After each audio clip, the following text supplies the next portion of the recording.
Hello दोस्तों, good evening. Dream of Bharat के online classes में आप सभी का स्वागत है।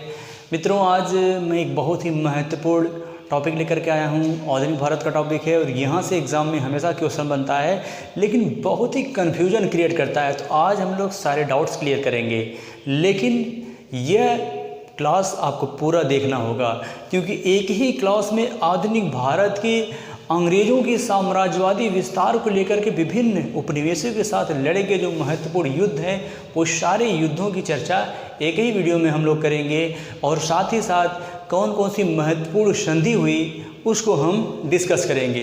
इसलिए आप बिना समय गंवाएं हमारे YouTube चैनल को सब्सक्राइब करें, शेयर करें और लाइक करें। इसलिए आइए हम लोग बिना समय गंवाए हुए टॉपिक पे आते हैं। और आप जानते हैं कि आधुनिक भारत में अंग्रेज़ों ने अपने साम्राज्यवाद विस्तार की महत्वाकांक्षा को पूर्ति के लिए कई भारतीय राज्यों को उन्होंने अपना शिकार बनाया, और साथ ही साथ भारत के जितने भी कई ऐसे पड़ोसी देश थे जहां पर उन्होंने अपना साम्राज्य विस्तार किया, उसके संदर्भ में उन्होंने कौन कौन से महत्वपूर्ण युद्ध लड़े उसको हम पूरा डिटेल से देखेंगे। तो सबसे पहले देखते हैं कि अंग्रेज़ों ने भारत में 3 आंग्ल कर्नाटक युद्ध लड़े।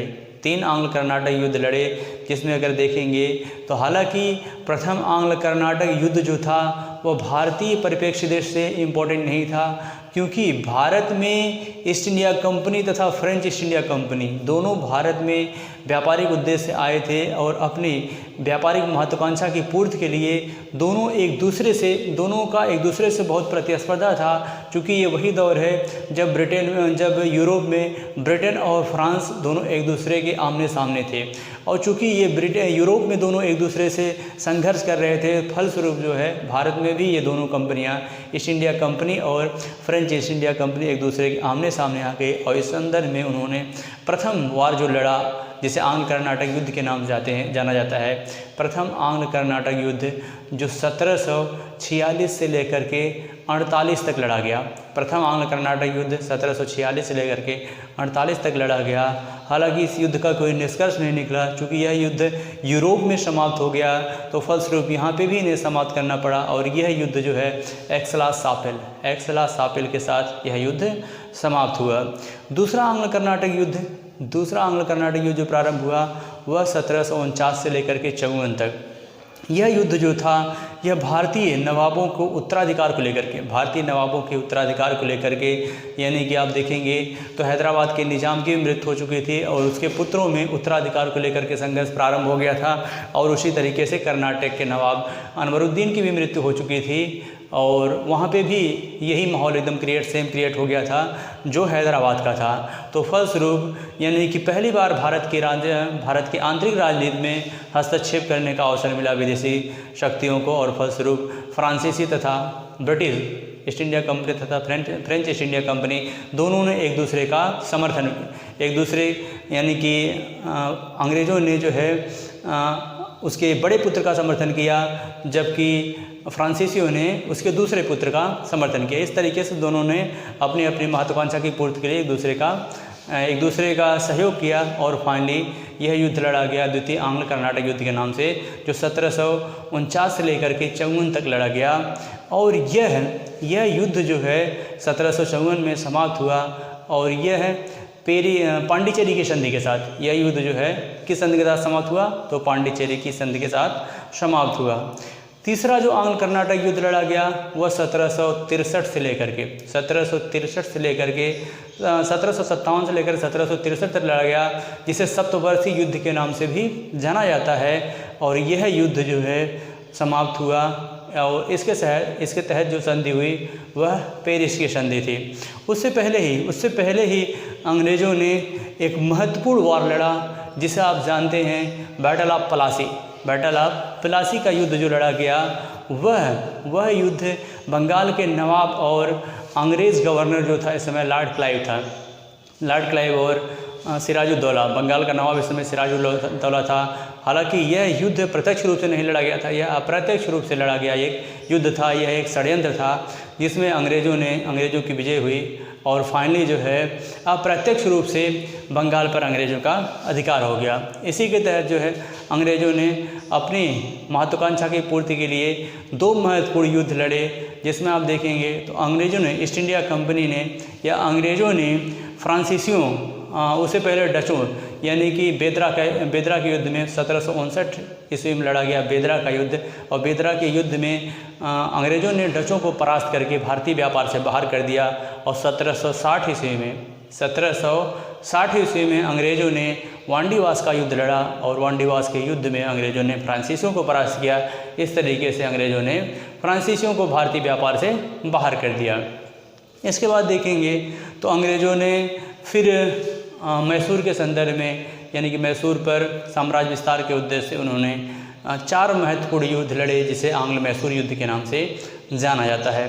प्रथम आंग्ल मैसूर युद्ध की बात करेंगे, चूँकि 1761 ईस्वी में मैसूर का स्वतंत्र मैसूर की स्थापना का जो श्रेय जाता है वो हैदर अली का जाता है। और हैदर अली ने 1761 ईस्वी में स्वतंत्र मैसूर की स्थापना की। और इस तरीके से चूँकि मैसूर पर अंग्रेज़ों की पहले से ही नज़र गड़ी हुई थी, तो इस संदर्भ में उसने जो है हैदर अली के साथ जो प्रथम वार लड़ा वो 1767 से लेकर के 69 तक लड़ा गया। 1767 से लेकर के 69 तक यह युद्ध लड़ा गया, जिसे प्रथम आंग्ल मैसूर युद्ध के नाम से जानते हैं। इस समय मैसूर का जो शासक था वह हैदर अली था, तथा इस समय जो बंगाल का गवर्नर था वह वेंसीटाट करके था। वेंसीटाट इस समय बंगाल का गवर्नर था, जिसमें हैदर अली की स्थिति मजबूत थी, अंग्रेज़ों की स्थिति कमज़ोर थी। फिर पुनः जो है दूसरा आंग्ल मैसूर युद्ध जो लड़ा गया वो 1780 से लेकर के 84 तक लड़ा गया। और प्रथम आंग्ल मैसूर युद्ध जो समाप्त हुआ वह मद्रास की संधि के तहत समाप्त हुआ। वह किस संधि के तहत समाप्त हुआ?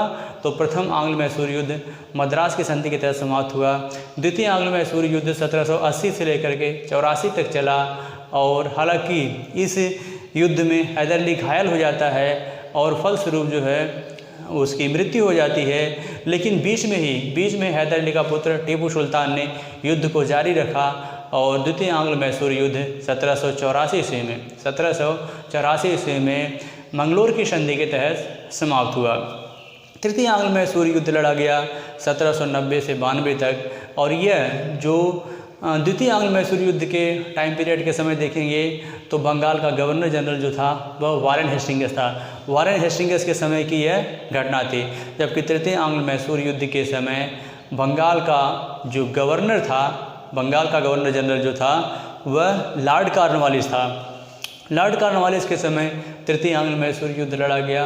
और इस युद्ध में अंग्रेज 20 हुए, जिसमें टीपू सुल्तान को अपना आधा राज्य, मैसूर का आधा राज्य जो है अंग्रेज़ों को देना पड़ा। इसी संदर्भ में उसने कहा था कि मैंने अपने मित्रों को बिना शक्तिशाली बनाए अपने शत्रुओं को कुचल दिया। यह फेमस स्टेटमेंट जो है लॉर्ड कॉर्नवालिस का था। और यह युद्ध जो समाप्त हुआ, यह युद्ध श्रीरंगपट्टनम की संधि के तहत समाप्त हुआ। चतुर्थ आंग्ल मैसूर युद्ध 1799 ईस्वी में लड़ा गया, जो कि लॉर्ड वेलेस्ली के समय की घटना थी, जिसमें टीपू सुल्तान लड़ते हुए मारा गया और फलस्वरूप जो है वेलेस्ली की सहायक संधि के तहत मैसूर को अंग्रेजी राज्य में विलय कर लिया गया। इसके बाद देखेंगे तो 3 आंग्ल कर्नाटक वार हो गए, 4 आंग्ल मैसूर वार हो गए। इसी तरीके से अपनी महत्वाकांक्षा जारी रखते हुए अंग्रेज़ों ने मराठों के संदर्भ में अंग्रेज़ों ने 3 वार लड़ी, 3 युद्ध लड़े, जिसमें देखेंगे तो प्रथम आंग्ल मराठा युद्ध जो है यह वारेन हेस्टिंग्स के समय की ही घटना है। 1775 से लेकर के 1782 तक यह युद्ध चला। और ये युद्ध जो है 1782 ईस्वी में सालाबाई की संधि के तहत समाप्त हुआ। सालाबाई की संधि के तहत प्रथम आंग्ल मराठा युद्ध समाप्त हुआ। इसके बाद देखेंगे द्वितीय आंग्ल मराठा युद्ध जो प्रारंभ हुआ वो 1803 से लेकर के 1805 ईस्वी तक चला। 1803 से लेकर के 1805 ईस्वी तक द्वितीय आंग्ल मराठा युद्ध चला। यानी कि ये घटना भी लॉर्ड वेलेस्ली के समय की है। लॉर्ड वेलेस्ली के समय है, जिसमें मराठों की जो है पराजय हुई। और अंतिम या तृतीय आंग्ल मराठा युद्ध जो लड़ा गया वह 1817 से 18 तक लड़ा गया, जिसमें अंतिम पेशवा बाजीराव द्वितीय, अंतिम पेशवा बाजीराव द्वितीय था और फाइनली पूरी तरीके से पेशवा बाजीराव द्वितीय पराजित हुआ और इसी के साथ पेशवा का पद भी समाप्त कर दिया गया। इसके बाद देखेंगे तो अंग्रेज़ों ने अफ़गानों के संदर्भ में भी 3 महत्वपूर्ण एंग्लो अफ़गान वार लड़े, जिसमें देखेंगे तो प्रथम आंग्ल अफ़गान युद्ध जो था, प्रथम आंग्ल अफ़गान युद्ध 1739 से लेकर के 1742 तक लड़ा गया।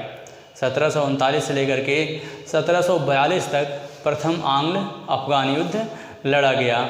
और यह घटना देखेंगे इसके बाद द्वितीय आंग्ल अफ़गान युद्ध जो लड़ा गया वो 1778 से लेकर के 1780 तक, 1778 से लेकर के 1780 तक लड़ा गया द्वितीय आंग्ल अफ़गान युद्ध। द्वितीय आंग्ल अफ़गान युद्ध जो था यह किसके समय की घटना है, तो द्वितीय आंग्ल अफ़गान युद्ध प्रथम आंग्ल अफ़गान युद्ध 1839 से लेकर 1842, जबकि द्वितीय आंग्ल अफ़गान युद्ध 1878 से लेकर के 1880 तक लड़ा गया। जबकि तृतीय आंग्ल अफ़गान युद्ध 1917 से लेकर के 1919 तक लड़ा गया। 1917 से लेकर के 1919 तक लड़ा गया, यानी कि लॉर्ड हेस्टिंग्स के समय की। तृतीय आंग्ल अफ़गान युद्ध की घटना किसके समय की है, तो तृतीय आंग्ल अफ़गान युद्ध की घटना जो है यह लॉर्ड हेस्टिंग्स के समय की है।